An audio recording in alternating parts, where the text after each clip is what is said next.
ប្រសិនបើអ្នកទាំងអស់គ្នាធ្លាក់ចូលទៅខាងក្នុងទឹកហើយមិនចេះហែលសូមឲ្យអ្នកទាំងអស់គ្នាកុំទាន់អាចឆ្លេឆ្លាឬក៏ភ័យតក់ស្លុតអ្វីទាំងអស់ការភ័យតក់ស្លុតនឹងរើបំរាស់នៅខាងក្នុងទឹកវានឹងធ្វើឲ្យយើងលិចកាន់តែលឿនទៅវិធីដែលល្អបំផុតនៅពេលដែលអ្នកទាំងអស់គ្នាកំពុងតែនៅខាងក្នុងទឹកអ្នកទាំងអស់គ្នាត្រូវតែចាប់ផ្ដើមផ្ដេកខ្នងមកលើទឹកបន្តិចម្ដងដើម្បីកាត់បន្ថយទម្ងន់នៅខាងក្នុងសម្ពាធទឹករួចហើយប្រើជើងទាំងសងខាងដើម្បីផ្លាស់ទី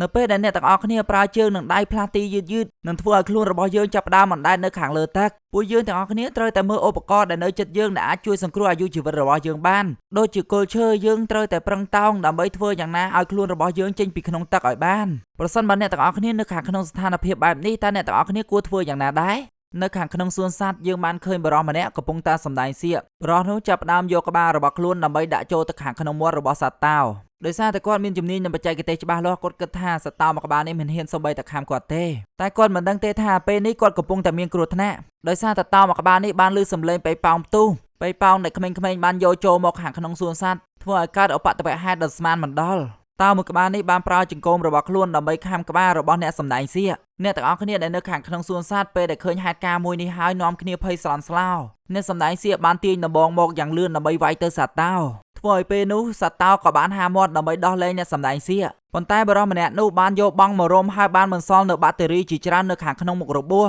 ដោយសារតែការព្យាបាលមិនបានសម្លាប់មេរោគត្រឹមត្រូវមិនទាន់បានប្រមាណសប្តាហ៍ស្រួលបួផងមេរោគក៏ចាប់ផ្ដើមរីករាលដាលនៅខាងក្នុងចរន្តឈាមរបស់គាត់និងបានវាយប្រហារប្រព័ន្ធភាពស៊ាំនៅខាងក្នុងខ្លួនបន្ទាប់មកនៅខាងក្នុងខ្លួនរបស់គាត់ក៏បានឆ្លងមេរោគដ៏កាចសាហាវមួយធ្វើឲ្យរូបរាងកាយរបស់គាត់បានផ្លាស់ប្ដូរទាំងស្រុងចុងក្រោយបរិសម្នាក់នោះក៏ត្រូវបានស្លាប់បាត់បង់ជីវិតក្មេងស្រីបានចុះមកពីលើឡានក្រុងដើម្បីទៅសាលារៀនស្រាប់តែពេលនោះទ្វារបានបិទលឿនខ្លាំងពេកដោយសារតែការធ្វេសប្រហែសរបស់អ្នកបើកឡានទ្វារក៏ចាប់ផ្ដើមគៀបជាមួយនឹងកាបូបរបស់ក្មេងស្រីព្យាយាមស្រែកហៅឲ្យអ្នកបើកឡានដើម្បីឈប់តែអ្នកបើកឡានមិនបានឮសម្ដីរបស់ក្មេងស្រីស្រែកហៅនោះទេចំណែកឯអ្នកបើកឡានកាន់តែជន់ឡានលឿនទៅធ្វើឲ្យក្មេងស្រីភ័យតក់ស្លុតខ្លាំងណាស់ព្យាយាមស្រែកហៅម្ដងហើយម្ដងទៀតអ្នកបើកឡាននៅតែមិនឮសម្ដីរបស់ក្មេងស្រីស្រែកហៅស្រាប់តែពេលនោះមានឡានមួយបើកមកក្បែរឡានក្រុងហើយព្យាយាមប្រើភ្លើងសញ្ញោដើម្បីធ្វើយ៉ាងណាបញ្ឈប់ឡានក្រុងឲ្យបានក្មេងស្រីត្រូវបានគេជួយសង្គ្រោះដើម្បីយកមកមន្ទីរពេទ្យនេះហើយគឺជាការធ្វេសប្រហែសមួយរបស់អ្នកបើកឡានអ្នកបើកបរគួរតែមើលឲ្យបានគ្រប់ជ្រុងជ្រោយមុននឹងបានបើកឡានចាក់ចេញ